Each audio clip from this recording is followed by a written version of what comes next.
Wait, you're a metal channel? Man, here I thought I was a bluegrass head and progressive bluegrass guitarist. You have deceived me for years! Unsub, unfollow, unfriend!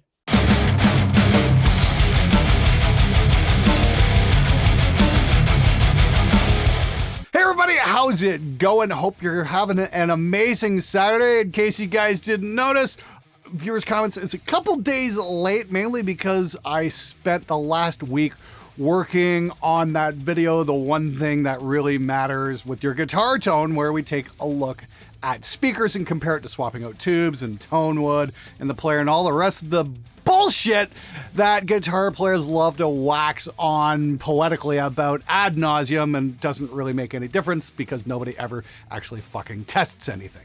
Turns out that changing your speaker, you know, the one thing that's actually making your fucking guitar sound audible in the physical world, that has a gigantic impact on how your guitar sounds.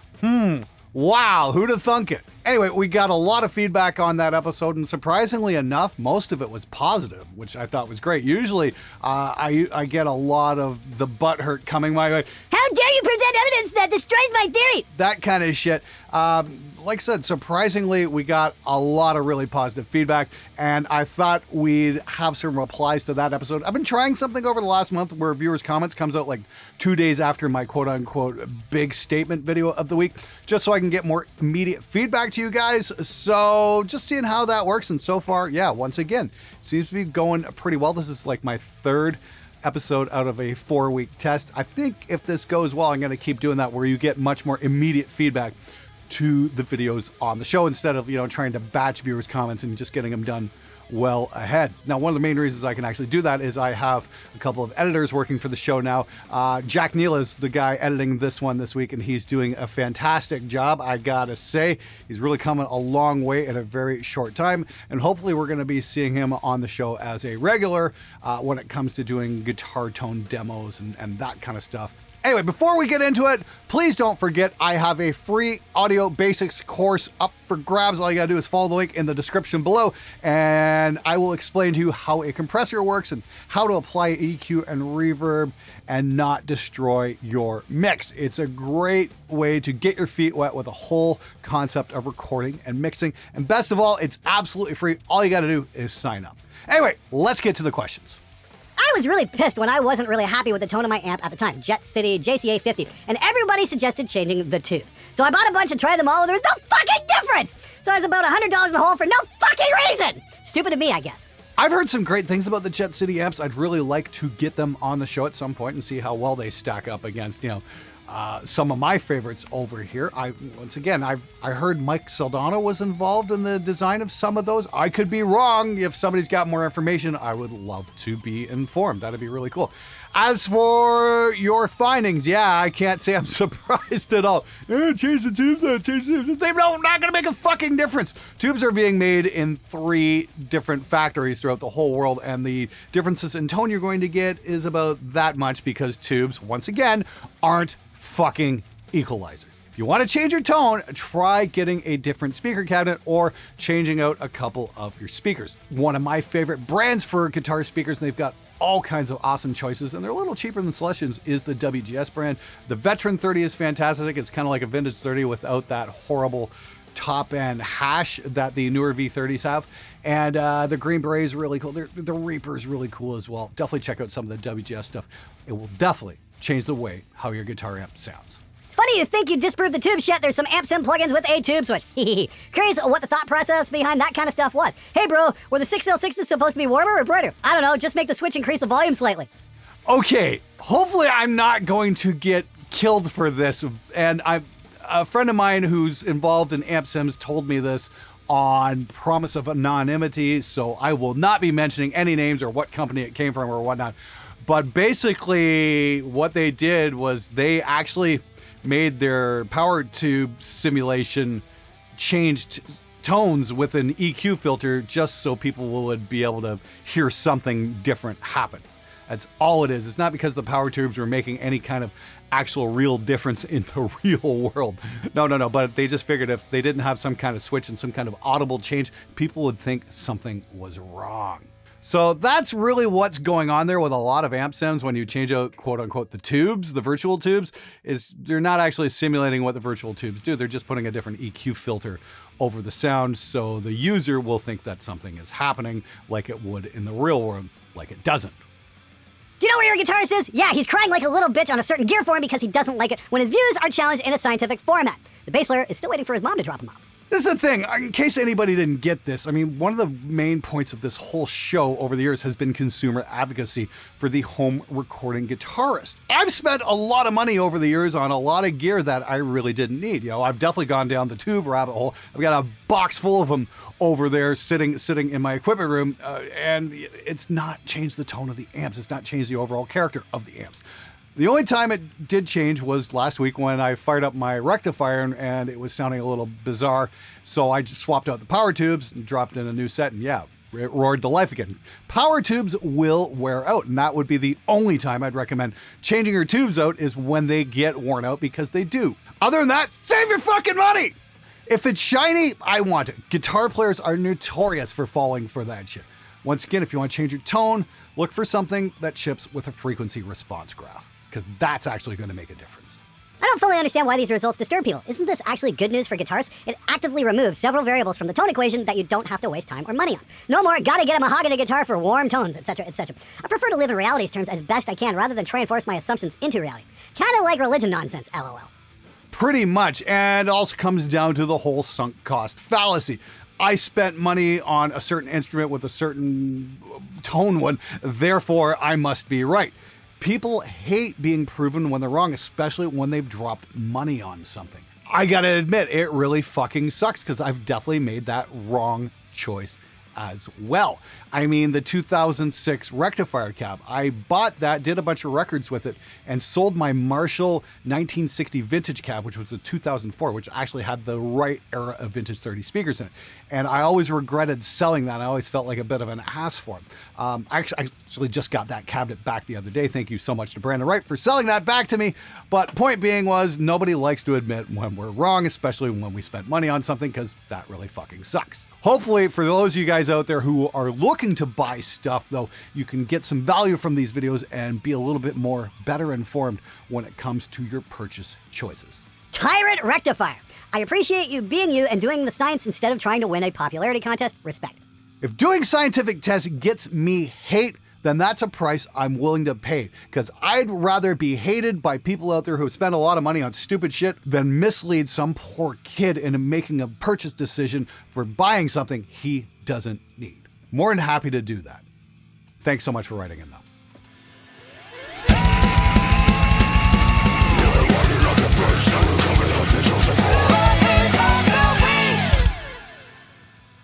You're such a moron, Glenn. It's painful to even watch you dish out this stupid nonsense.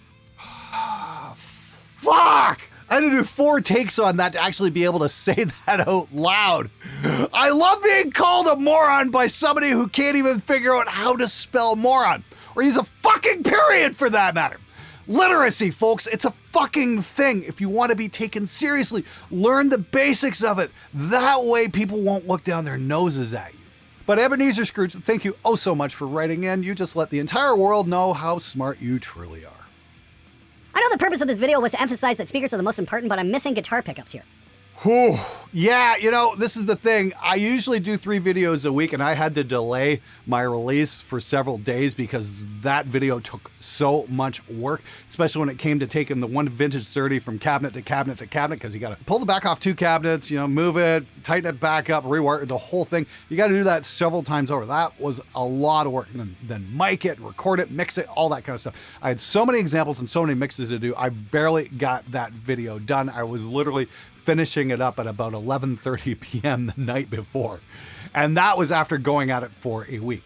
If I were to add pickups into that video, I'd be another month at it, because that's something where you got to swap the pickup out, you got to rewire the guitar, play the piece, take the strings up, do it all over again.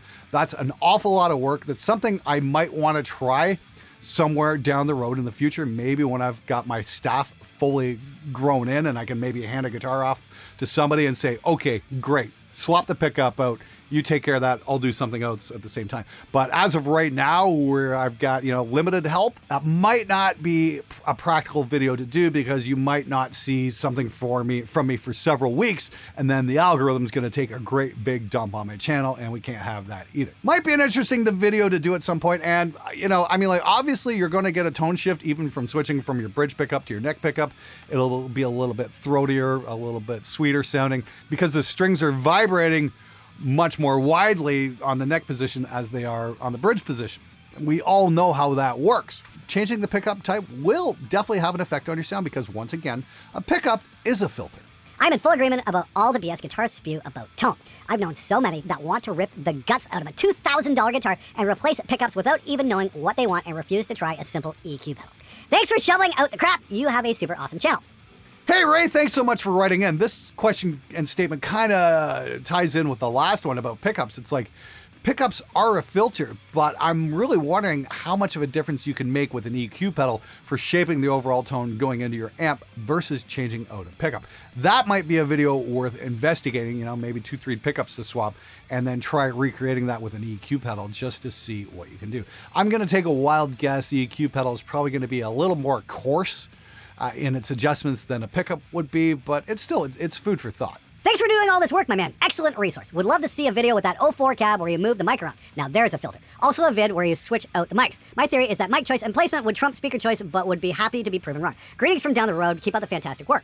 Mic and placement is second most important thing next to the speaker. I would definitely agree with that. Like a 57 is going to sound very different from, say, Sennheiser MD421 versus a Lewitt. Condensers sound very different from dynamics. There's all kinds of factors and there's all kinds of fun. And we're going to have all kinds of fun with that sort of stuff with an upcoming IR project from Spectre Digital. I'm going to be doing digital recreations of my entire cabinet collection coming up this fall. I think you guys are really going to like what's coming up there. Now, I'm still going to say the speaker is probably the most important thing because, once again, I've been down the vintage 30 rabbit hole, and it doesn't matter which mic I go for.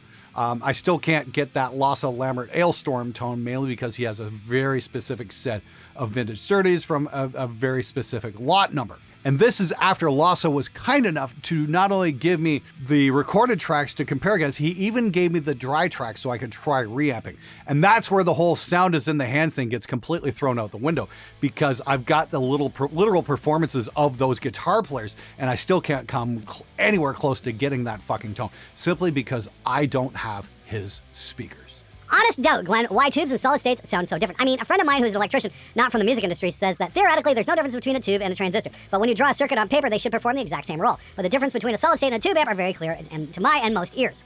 Well, your friend is right that the tube and the transistor were designed for the same role. The difference comes to when you push those circuits into overdrive and they clip the signal in a very different way.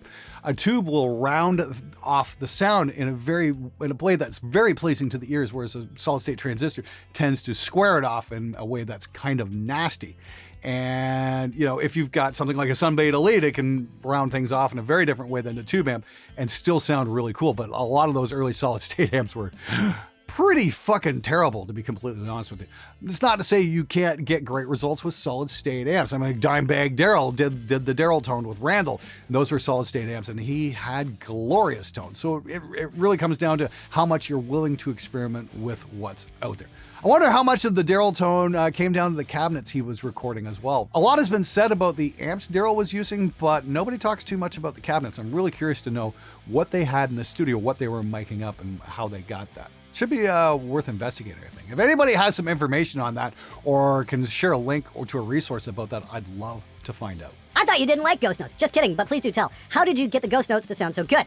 Again, you're referencing the tone video where we had Jackson Ward play drums on a number of those tracks. I was able to get the ghost notes to come out because of gate automation. Reaper's really great where you can kind of pick what you want to automate and what you don't. And I figured, just automating those gates just a little bit, just to open up a little bit for the softer snare hits, worked out pretty damn well. It was a little bit involved to do it, but it was definitely worth the effort. Thanks so much for noticing. Somebody finally did.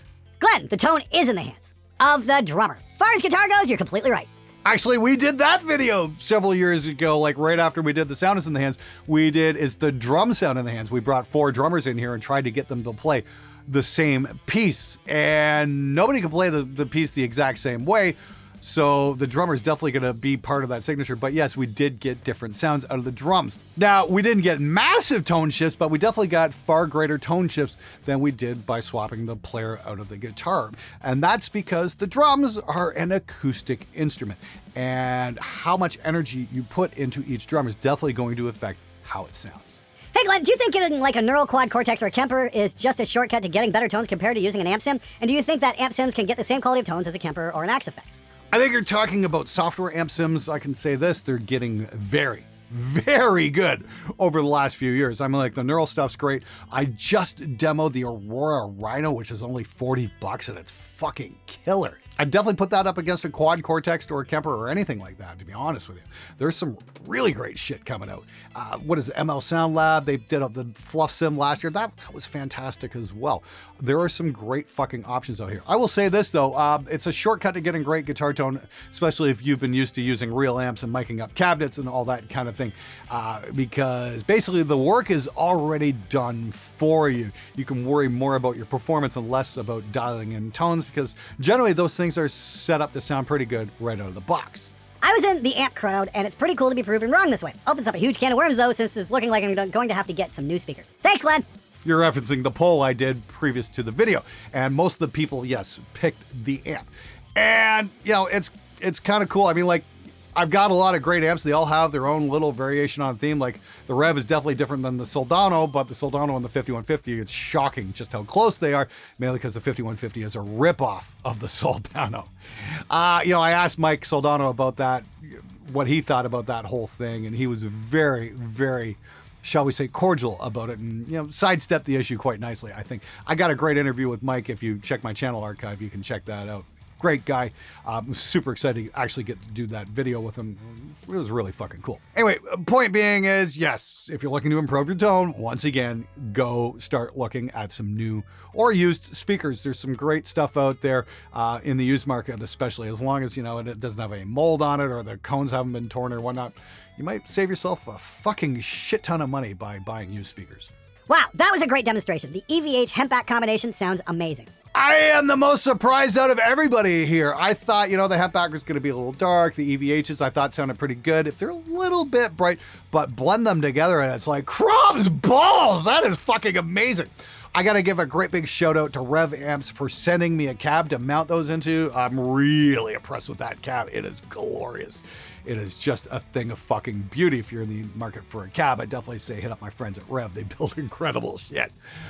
But I gotta say, I was really blown away by the EVH and the Hempback blend. I mean, it was just 257s. You just put the faders up and we got that. And it's like, fuck.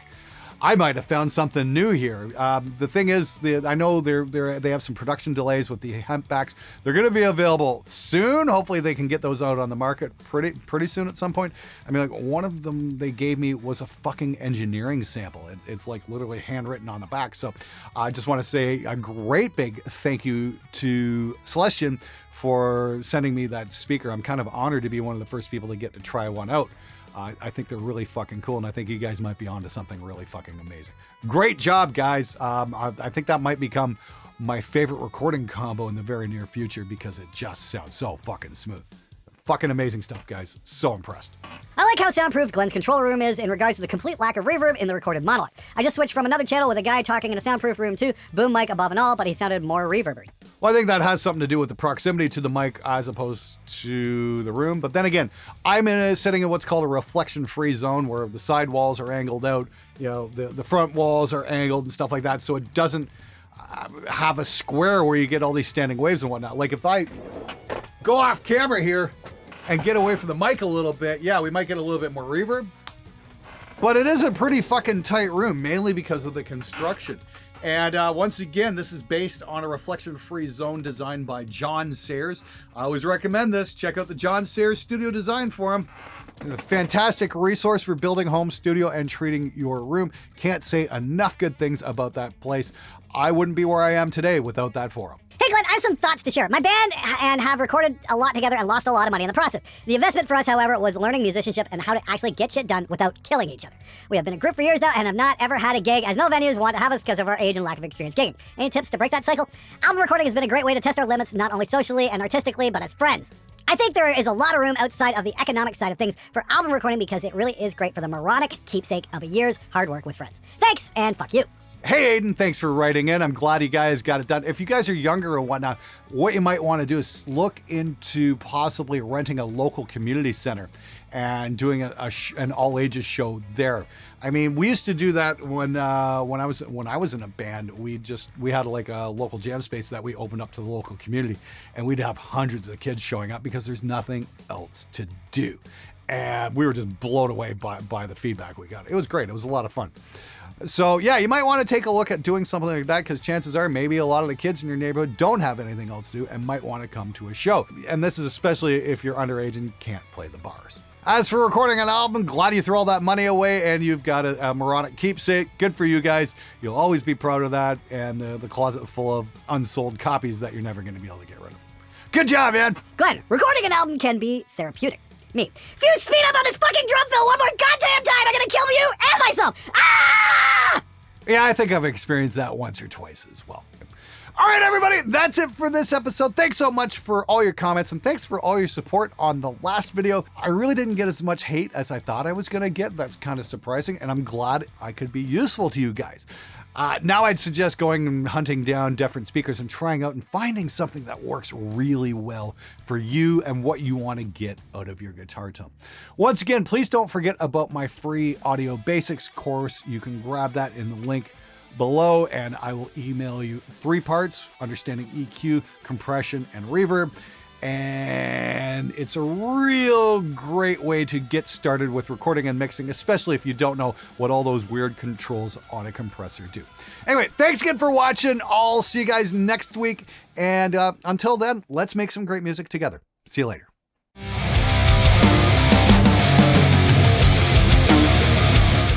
Oh God, this is tough. Sometimes, grammar, folks, it just makes the show go along a lot easier. Much easier to read this shit out loud when you have a basic grasp of the English language. Fuck, I still keep dish. Seriously, people, what the fuck? Learn some basic grammatical skills. It's much easier to read out loud that way.